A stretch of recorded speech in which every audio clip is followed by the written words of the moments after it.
சிப்பியில் முத்தை போல் என்னை மூடிக்கொள்வாயா உன் அழகில் தொலைந்தவனை நீ தேடி தருவாயா உன் கனவில் நனைகின்றேன் நீ குடைகள் தருவாயா நான் கொஞ்சம் தூங்குகிறேன் நீ தலையணையாவாயா நீ காதல் ஓவியனா ஒரு கவிதை நாயகனா நான் தேடும் மன்மதனா என் அழகின் காவலனா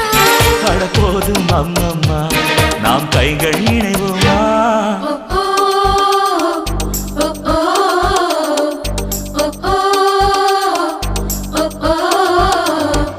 அடி யாரது யாரது அங்கே என் காதல் தேவதையா பறிபோனது போனது நெஞ்சம் இது வாலிப